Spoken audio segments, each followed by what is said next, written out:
네, 인사드리겠습니다. 분당에 있는 이후 중고등학교에서 학생들을 만나고 있는 이수광입니다. 네, 뵙게 돼서 반갑습니다. 제가 이런 자리에 설 수 있는 유인이 될지는 제 자신도 자신이 없는데요. 일상적으로 교육 행위 자체가 진로와 관련돼서 굴러가는 거죠. 그러니까 진로교육이라는 말을 별도로 떼어놓고 볼 때에 좀 논의 자체가 좀 협소해 줄 수 있겠다는 생각은 좀 들고요. 제가 평소에 갖고 있던 말씀을 좀 나누는 시간으로 갖도록 하겠습니다. 여기 변화를 앞세운 시대라고 하는 말을 흔하게 쓰는 말은 아닌데요. 저런 말을 쓰는 몇몇 학자들이 있습니다. 저도 저 말에 동의를 하고요. 저 말이 쓰이고 있는 말은 이런 맥락입니다. 변화가 워낙 급속하게 빠르다 보니까 제가 변화에 밀려간다는 이야기죠. 변화를 앞세우고 우리는 뒤따라가는 삶이다. 이제 이런 이야기죠. 그러니까 현대를 살고 있는 우리들이 세상에 적응이 잘 안 되는데 그런 것들을 잘 표현하고 있는 말인데 싶어서 제가 저런 말을 즐겼습니다. 그런데 이제 이런 생각이 좀 듭니다. 이제 교육 자체가 이제 진로 교육이라는 말을 함의하고 있는데 굳이 이 말을 떼어놓고 이야기를 할 때에 어떤 점에 우리가 주목해야 될 건가? 제가 이 이야기를 하기 위해서는 이런 좀 제 눈에 잘 들어오는 경주 친부잣집이 이제 집안의 어른들이 자기 집안의 후손들한테 이야기하고 있는 맥락이 제가 볼 때는 진로 교육을 참 잘하고 있는 집안 같습니다. 우리가 경주의 친부잣집 앞에 가면 이런 현판을 볼 수가 있죠. 나무에 새겨놨더라고요. 여기에 이렇게 쓰여져 있습니다. 과거를 보되 진사 이상 벼슬을 하지 마라. 만석 이상의 재산은 사회에 환원하라. 흉년 뒤에 땅을 늘리지 마라. 우리 집에 찾아오는 과객에 대해서는 후하게 대접을 하라. 주변 백리 안에 굶어 죽는 사람이 없게 하라. 그렇게 이제 주변에 백리 안에 굶어 죽는 사람이 있다면 내 삶이 온당치가 않다는 그런 가르침이죠. 저는 저것이 제대로 된 진로교육의 한 표본일 수 있겠다라는 생각을 합니다. 진로교육이라고 하는 것은 제가 갖고 있는 생각은 먹고 사는 문제와 관련해서 직업을 선택하는 것 그 이전에 삶의 품격을 어떻게 가져갈 거냐, 내 삶의 가치를 어디에 둘 거냐, 이런 문제를 자극하는 게 아닐까. 그 밑바탕 속에서 진로의 선택이고 이렇게 되겠죠. 또 이런 학교도 있습니다. 자, 효안학원이라고 부산 옆에 있는 양산이죠. 양산에 가면 효안고등학교가 있습니다. 아마 우리 선생님들이 갖고 계신 자료집에 잘 안 보일 겁니다. 잘 보이시나요? 여기 이 바위에 뭐라고 쓰여져 있습니다. 잘 안 보이시죠? 네, 사진을 잘못 찍었습니다. 뭐라고 쓰여져 있는데 뭐라고 쓰여져 있느냐? 이 학교 이사장님께서 그 학교를 다니고 있는 학생들한테 항상 꼭 반드시 들려주고 싶은 말이 쓰여져 있습니다. 그 말이 이렇습니다. 쓴 맛이 사는 맛이다. 쓴 맛. 사람은 유쾌함이 있게 되면, 유쾌함이 하나면 유쾌하지 않은 일이 9개입니다. 삶의 구성은 그렇게 되어 있습니다. 우리 인간은 불확실함이 있지만 불확실함 속에서 뭔가를 선택하게 됩니다. 자기한테 손해가 있는 걸 알면서도 모험을 하게 되죠. 그게 인간이 갖고 있는 근원적인 욕망입니다. 근원적 욕구일 수도 있겠고요. 그런 것들이 삶 속에서 잘 드러나도록 하는 것. 그것이 삶의 원형과도 가깝다고 얘기하는 게 쓴맛은 사는 맛입니다. 우리 젊은 친구들한테 저런 이야기를 들려주는 부모님 많지 않을 것 같습니다. 우리 사회에서. 학교도 여전히 마찬가지죠. 학교라는 공간은 우리 사회의 대개의 사람들이 강조하고 있는 성공의 법칙을 많이 강조합니다. 그러나 그 성공의 법칙은 가급적 날카롭고요. 경우에 따라서 우리 삶의 소중함을 모욕하는 경우도 많습니다. 네? 거천고등학교의 직업선택 10계명입니다. 공부를 썩 잘하고 거천고등학교에 진학한 친구들에게 그 학교가 이런 이야기를 하게 됩니다. 월급이 적은 쪽을 택하라. 승진의 기회가 거의 없는 곳을 택하라. 7번째, 사회적 존경을 바랄 수 없는 곳으로 가라. 9번째는 제가 봐도 세계적인 명문장입니다. 부모나 아내가 결사 반대하면 틀림없다. 의심치 말고 가라. 10번째는 왕관이 아니라 단두대가 기대도록 하라. 이렇게 이야기를 합니다. 이 얘기는 뭐냐면 학교가 진로교육 한다고 하면서 어떤 직업 선택하라, 어떤 대학 가라 그런 얘기 하지 않습니다. 삶의 가치를 어디에 둘 건가를 자꾸만 되묻게 하지요. 그런 점에서 철학이 있는 학교입니다. 이런 것을 고민해 보면 우리가 진로교육이라고 하는 이 말을 좀 의미를 새롭게 해볼 필요가 있겠다는 생각을 합니다. 제가 볼 때 무슨 일을 해서 먹고 살 건가요? 이거 정말 1차원의 문제입니다. 제가 볼 때 양의 문제예요. 지금 대개 학교가 있는 진로교육의 상당 부분의 경향성은 1차원의 진로교육을 하고 있는 느낌을 많이 받습니다. 그러나 제가 볼 때는 더 중요한 게 있습니다. 어떻게 품격 있게 살 건가에 관한 이야기입니다. 그런 쪽 차원의 문제지요. 저거는 진로교육이란 말을 쓰지 않는다고 하더라도 학교의 영역에서 고민을 해야 될 문제입니다. 그러니까 이왕지사 돈 들여가면서 별도의 시간을 채택해가면서 진로교육을 한다고 하면 그 밑에 전제는 이런 고민들이 풍부하게 담겨 있는 게 맞겠다. 자유학기제라고 할 때에 직업의 종류를 찾기보다 이런 베이스를 깔아주는 게 훨씬 더 아이가 풍성하게 클 겁니다. 그런 고민이 이제 제 머릿속에 있는 거라고 보시면 될 것 같아요. 그런데 이제 기존의 진로교육은 참 답답합니다. 너무나 단선적이고 획일적이죠. 제가 조금 전에 말씀드렸죠. 우리 사회의 다수의 사람들이 따라가고 있는 성공의 법칙은 굉장히 날카롭고 경우에 따라서 우리 삶을 모욕한다고요. 이거 한번 보시기 바랍니다.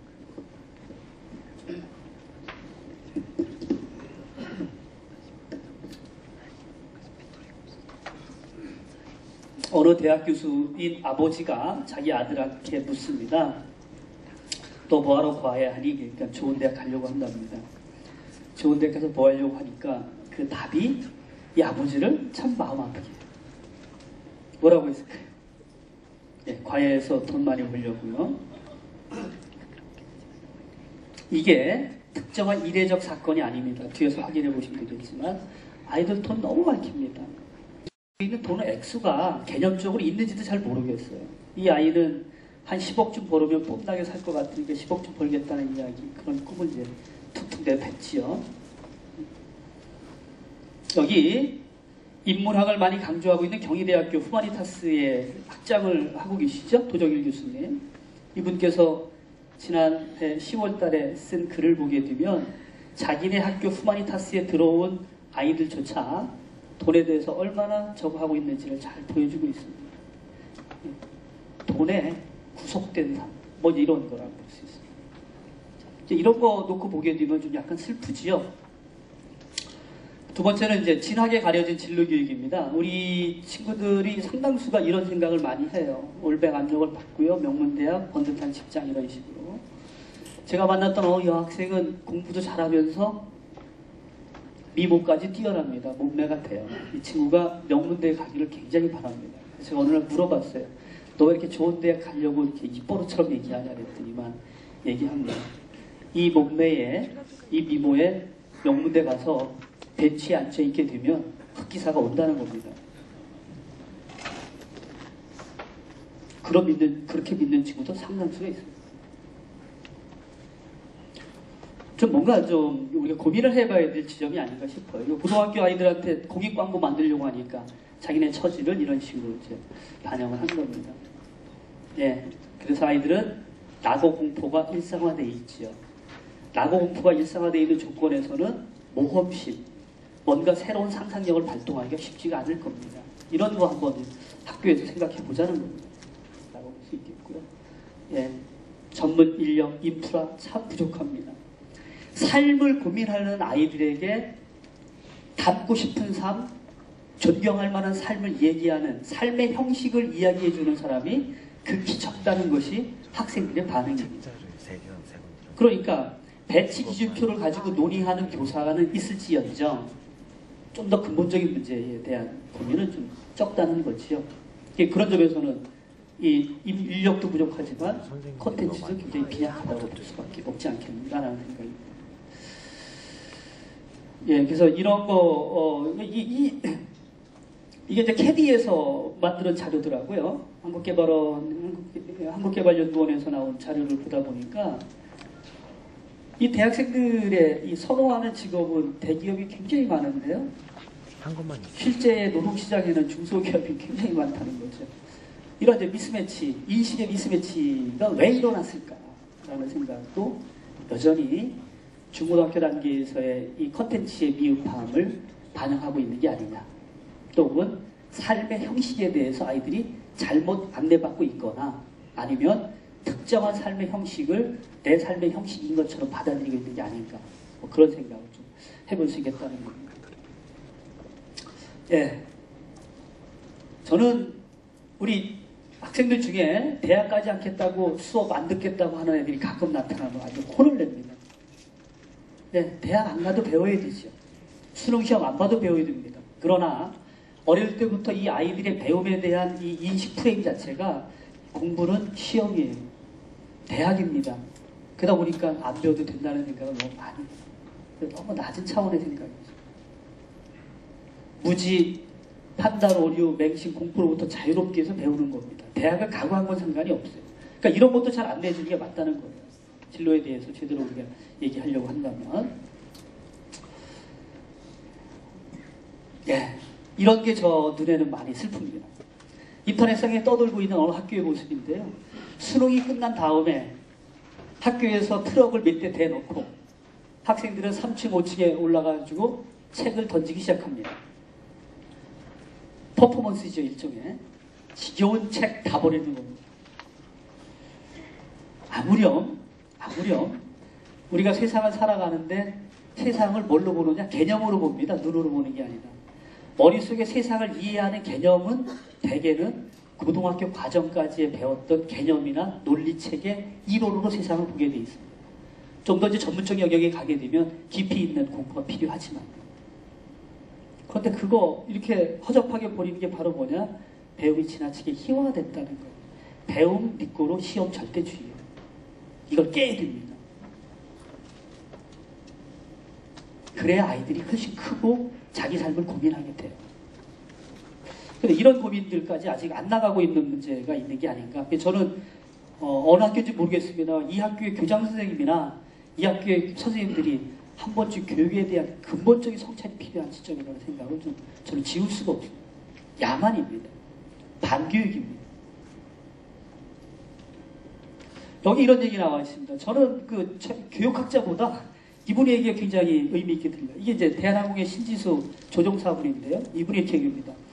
내가 비행기를 몰고 다니다 보니까 평생 이 단어 쓸까 하면서 외웠던 영어 단어, 삼각함수 공식, 지리 시간에 배웠던 지리의 지식, 음악의 지식, 다 세상을 이해하는데 정말로 필요한 것들이더라고요. 비행기를 몰고 가는데 저 밑에 강이 이렇게 뱀처럼 굽어 있어요. 아, 저 가미공유하천이 어떻게 만들어졌다? 어떻게 알아요? 고등학교 때 지리 시간에 배운 겁니다. 그래서 이분이 얘기해요, 젊은 친구들한테. 야, 얘들아, 지식이라는 게 학자들의 피와 땀이 밴 건데 단지 수능 문제 만들려고 그런 싸구려 아니다. 수능 보든 안 보든 대학 가든 안 가든 네 머릿속에 세상을 좀 잘 보려고 하는 개념을 갖는 건 맞지 않느냐.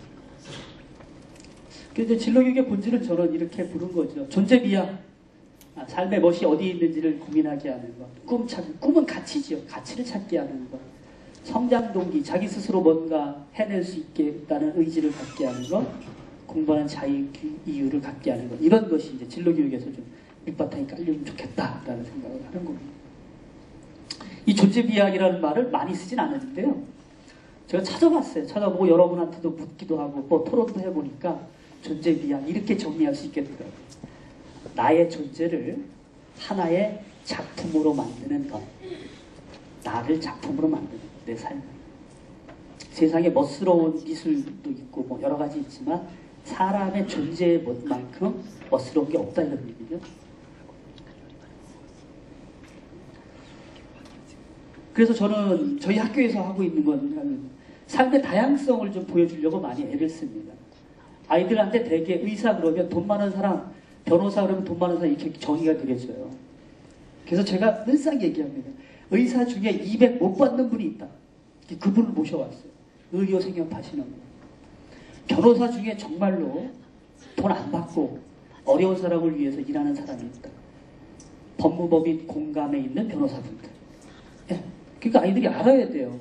삶의 다양성이 있다는, 다양함이 있다는 거. 삶의 현장을 체험하는 거, 실제로 이제 노동의 일상성. 그렇죠. 우리 일상은 늘 구질구질함이 있습니다. 화려함만 있는 게 절대 아닙니다. 근데 아이들은 어떤 직업을 볼 때 일상을 보는 것보다는 뭘 봐요? 특정한 화려함을 많이 보고 판단합니다. 그런데 그건 깨집니다. 일상으로 얘기해야 돼요. 저희 학교 여학생이 기자가 되고 싶은 꿈이 있어서 인턴십에 기자를 따라갔습니다. 사회부 기자입니다. 이 사회부 여기자가 밤에 경찰서에서 자고 양치도 못하고 발냄새가 그냥 나는 걸 가지고 그 다음에 출근하는 걸 보고서 환상이 깨진 거예요. 나 기자. 다른 들어왔어요. 저 학자 되겠다는 겁니다. 딱 판단이 됩니다. 왜? 노동의 일상성을 봐야 제대로 보는 겁니다. 그런 점에서 제가 근무하고 있는 학교에서 얼마 정도 떨어져 있는 데가 하면 자벌드라는 데가 있습니다. 자벌드에는 노동의 일상성이 배제된 세팅이에요. 그래서 거기 많이 오는 거에 대해서 저는 별로 이렇게 좀 달가운 눈으로 안 보거든요. 그 다음에 또 하나가 새로운 경로를 확인해 주는 것. 직업은 참 많기도 하고요. 같은 직업이지만 그 직업을 살아가는 모습이 굉장히 달라요. 그런 것 확인해 보는 거예요. 자, 사회의 다양성 느끼는 것. 뭐 이런 영어도 필요해요. 개청춘이라고 이거 연세대학교 학생들이 만든 거죠. 이거 보고 뭐 애들이 많이 달라져요. 네, 개청춘. 이거 보니까 야, 명문대 친구들도 명문대 다니는 분들도 이렇게 직업대회 곤란함을 겪는구나 이런 고민을 하게 되죠. 네. 그러니까 학교의 진로 교육을 일상에 있는 여러 가지 일들을 확인하는 방식으로 가자는 겁니다. 장인 인터뷰도 해보고 이 장인 인터뷰 해보면 아이들이 경건해지죠. 예, 노동의 일상성을 충분히 확인합니다. 아, 쉬운 게 아니라고. 저희 학교 아이들이 가끔 저희는 점심시간이 70분입니다. 70분 동안에 밥 먹고서 여러 가지 퍼포먼스를 많이 하는데 어느 아이가 이러고 있더라고요. 노숙자 흉내내는 겁니다. 이 친구가요, 졸업한 친구인데요. 서울역 노숙자들이 왜 저러고 있을까 여러 가지 고민하다가 자기가 이거 학교에서 한 거예요. 그래서 여기 이제 돈통에 돈 모아진 걸 갖다가 노숙자 쉼터로 보냈거든요. 고민이 있는 거예요. 이런 게 다 세상의 어떤 삶과 관련된 것을 고민하는 과정이라고 보시면 될 거예요. 예, 삶의 현장, 저희 학교 아이들이 그래서 실제로 하는 게 농촌 봉사활동을 다녀오고요. 해피스타트 집도 짓고요. 인턴십 아이들이 합니다. 자기가 직업세계의 멘토를 정해서 평균 17시간 이상을 이수를 해야 됩니다. 그런데 한 아이들이 한 멘토만 선정하는 게 아니라 두세 개를 선정을 해요. 그냥 갔다 와서 아까 말씀드렸던 것처럼 기자의 꿈이 학자로 뒤바뀌는 뭐 이런 일들이 벌어지죠. 네, 갔다 오면 아이들이 좀 달라집니다. 이 아이들이 갔다 와서 뭐 이제 이런저런 이야기를 하는 거고요. 네, 인턴십 보고서를 책으로 냅니다. 아이들이 갔다 와서 보고서 제출한 다음에 책으로 엮어놓으면 아이들이 나중에 자기가 어떤 생각을 했었는지, 인턴십 과정에 본인이 어떤 가치에 중점을 뒀는지 그런 것들을 생각하게 되지요. 예, 새로운 직업 경로를 안내하는 것. 혹시 지금 박원순 시장님이, 서울시장님이 시장님이 되시기 전에 희망지도서라고 하는 곳에서 일하실 때 세상을 바꾸는 1000개의 직업을 소개한 적이 있었죠. 여기 가보니까 선생님들은 별로 없고 아이들이 많아요. 저는 예, 다양한 직업이 있어요. 명함을 만드는 사람이 같은 직업이 아닙니다. 전혀 다른 맥락의 명함을 만드는 사람이 있지. 어떤 분의 사례를 들어보니까 명함에 우리 사회에 잊혀져가는 천연기념물을 집어넣은 거예요. 누구나 명함은 만듭니다. 그러나 명함을 통해서 그런 것도 좀 자극시켜주겠다는 아이디어를 낸 거죠. 그러다 보니까 어떤 대기업에서 그런 거 좀 필요하다. 그래서 단체 주문도 하고 그래서 살아나는 겁니다.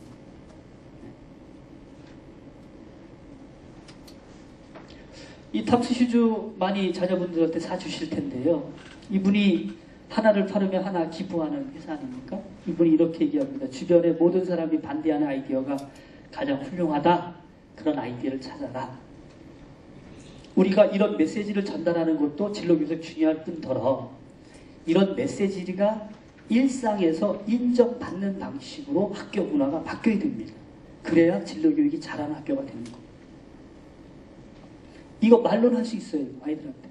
그러나 아이들의 이 주변에 이 모든 사람이 반대하는 아이디어가 항상 어떤 사업으로 나오는 게 아니죠. 일상에서 그런 이야기들 많이 할 수 있잖아요. 그것이 교사들에 의해서 재단되거나 혹은 그것이 부출되기 어려운 억압적 구조라고 한다면 이야기를 못합니다. 이거 나올 수가 없죠. 그래서 이제 저는 이 진로교육에서의 질문 전략이 이런 거. 어떤 삶을 살 거냐? 이 삶을 살기 위해서 제대로 배우는 게 중요합니다. 뭘 배울 거냐? 제대로 배워야 됩니다. 자, 근데 배움은 누구를 만날 때, 나를 일깨워주는 스승을 잘 만날 때, 선생을 잘 만날 때 되지. 그 사람, 그런 사람 찾았으면 좋겠다. 그런 사람 찾는 것으로 어디를, 대학을 아니면 다른 곳을 선택하는 게 맞지 않는다. 이러한 논리체계 속에서 아이들한테 많이 강조하다 보게 되면 아이들이 이런 생각을 하지요. 내가 가고자 하는 학과에 어떤 사람이 유명한 사람입니까? 뭐 이런 얘기도 묻고요. 내가 가고자 하는 학과에 내가 고민하고 있는 코드와 맞는 사람이 있습니까? 그런 거 찾아주실 수 있어요? 이렇게 묻기도 하죠. 그러나 애석하게도 고등학교에 그런 질문을 받았을 때 그런 질문에 대해서 질 높은 답변을 해줄 수 있는 학교는 흔치 않을 겁니다. 우리의 진로교육 콘텐츠가 대학을 배제시켜 놓고 있거든요. 대학에 어떤 분들이 어떤 연구를 하는지에 대해서 별로 데이터베이스가 없는 겁니다. 그런 고민이 좀 되는 거예요. 자, 어떤 준비를 할 거냐? 저는 일상적으로 좀 교육 해야 된다는 생각이 들고요.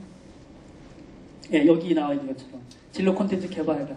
대학에 대해서 좀 잘 알았으면 좋겠다는 생각입니다. 고등학교 선생님 정도는요, 저는 교수 신문 봤으면 좋겠어요.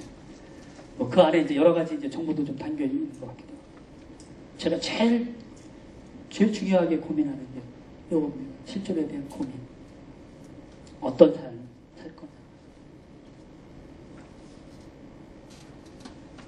저희는 이제 그런 맥락에서 이런 방식의 진행이 되고 있는데 가장 이제 다른 학교하고 다른 건 아마 요걸 겁니다. 인턴십이라는 게 있고요, 교과로.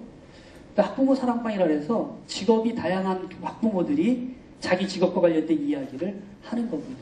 아이들한테 이제 저거지요. 학교 홈페이지에다 걸어요. 만약에 시골에 가서 생태농업을 하는 분이 있다면 생태농업에 관해서 알고 싶은 사람은 토요일날 어디를 모여라. 그럼 아이들이 가서 이제 듣기도 하고요. 그런 좀 풀이 좀 갖춰져 있다고 보시면 될 것 같습니다. 예.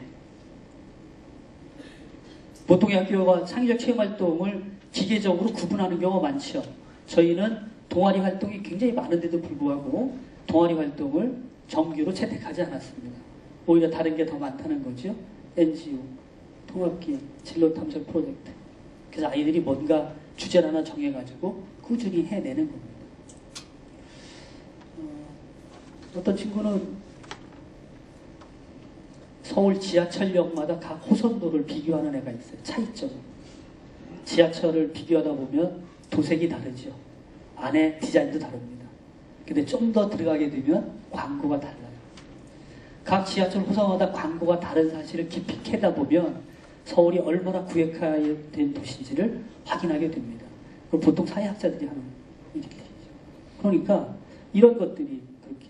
근데 이 프로젝트가 왜 중요하냐면 본인이 하고 싶은 걸 하게 할 때 자기 유능감이 싹 틉니다. 어떤 주제도 상관없는 게 네가 하고 싶은 거 해라. 깊게. 근데 왜 중요하냐? 자기 유능감이 싹 틉니다. 자기 유능감이 싹 튼 아이는 학습 동기를 증진시킬 수가 있지. 그런 면에서 중요합니다. 인물들을 왜 가르치는 거예요? 역사적 인물을 통해서 뭔가를 배우도록 하기 위한 거지요. 그 정신을 배우든가 그 사람의 삶의 형식이 다수한테 얼마나 의미가 있는지 이런 걸 배우게 하는 거잖아요. 그렇다고 하면 다 존재기술과 관련이 있을 거라는 거예요. 그 다음에 간혹 우리는 얼마 전에 고등학교 학생들이 일부가 안녕하십니까 대자보를 붙인 학교들이 있었죠. 어떤 학교는 띄기도 하고 어떤 학교는 그걸 갖다 교장 선생님이 신고도 하고요. 저희 학교도 많이 붙입니다. 근데 제가 늘상 묻습니다. 대자보를 붙이고 나서 다른 아이들한테 저거에 공감하느냐? 자, 뭔가 정치적으로 극단적인 주장을 한번 할수록에 공감도는 많지 않습니다. 학생들이 그런 게 익숙치가 않기 때문에 아무리 학생들이 요구를 반영했다고 하더라도 70%는 콧방귀 틱틱 낍니다. 쟤 왜 저래? 저렇게밖에 말 못해? 2주가 지나면 그 옆에다가 누군가가 다시 붙입니다. 야, 너 좀 글 좀 이쁘게 써라, 뭐 이런 얘기다. 네 생각이 옳은 건 아니야. 그래서 2주 후에 다른 글이 붙었을 때 몰래 썼던 아이가 생각을 하게 되죠. 그러면서 사람의 생각이 이런 식으로 조율되는구나. 그런 것들을 보게 됩니다. 그런 게 다 보여요. 세상 살아가면서 사람하고 어떻게 관계 맺을 거냐 이런 것들 배우는 거죠. 그게 그런 그런 대자보가 있어도 괜찮겠다고 생각하는 프레임이 만약에 있다면 이런 식으로 생각할 때 가능해요. 그냥 둬도 상관없어요. 뒤집어지지 않습니다. 절대. 네, 제가 경제적 풍요를 굉장히 많이 강조하는 우리 사회인데 경제적 풍요를 강조하는 경쟁력 교육이 처세 기술의 프레임에서 작동되는 거라고 하면 존재 가치를 부양하는 건 삶의 교육이 필요하다. 제가 아이들한테 얘기하는 게 있습니다. 가지지 못해도 덜 가져도 내적으로 자기 충만함이 있는 존재가 풍요로운 사람이 있다면 밖에 나가서 꺼리낄 게 없어. 정말이야. 사람은 그 입으로 사는 거야. 자기 내면에 풍요로움이 있는 사람 밖에 나가서 다른 사람 눈치 그리 많이 보지 않습니다. 이제 그런 식의 프레임이 작동되는 학교가 좀 미래를 살아가는 아이들이 더없이 필요한 게 아닌가. 지금 산업화 시대에는 이것이 어느 정도 먹혔다고 하더라도 달라졌으면 좋겠다. 그런 생각을 좀 하는 거예요. 예, 그러려고 하면 선생님이 많이 바뀌어야 될 겁니다. 제가 아까 말씀드렸죠. 이 진로교육에 대한 전문가도 부족하고 콘텐츠도 부족하다. 콘텐츠가 누가 되냐면 교사가 콘텐츠가 돼야 됩니다. 교사가 어떤 역할을 해야 될 거냐.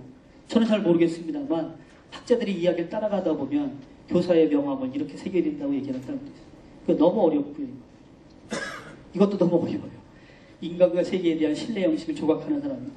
그러나 이건 마음에 듭니다. 교실 안의 철학자다. 데이비스 브리지스라는 영국의 철학자의 이야기죠. 교실 안의 철학자. 철학한다는 건 자기 개념을 갖는 겁니다. 교실 안에서 아이들이 자기 개념을 갖도록 안내해 주는 건 더없이 중요한 일입니다. 그러니까 이것이 안 된다고 보면 교사와 학원 강사의 질적 차이는 별로 없을 듯이고 나한테 주어진 텍스트만 잘 전달하는 게 교사냐? 그걸 넘어서야 되겠죠. 그래서 국가가 우리한테 봉급도 주고 하는 거 아닐까 싶어요. 그런 점에서 제가 요즘 저희 학교 선생님들한테 강조하는 게 있습니다. 저희 학교 선생님들한테는 제가 연수 때마다 강조합니다. 교사는 이런 역할을 해야 됩니다.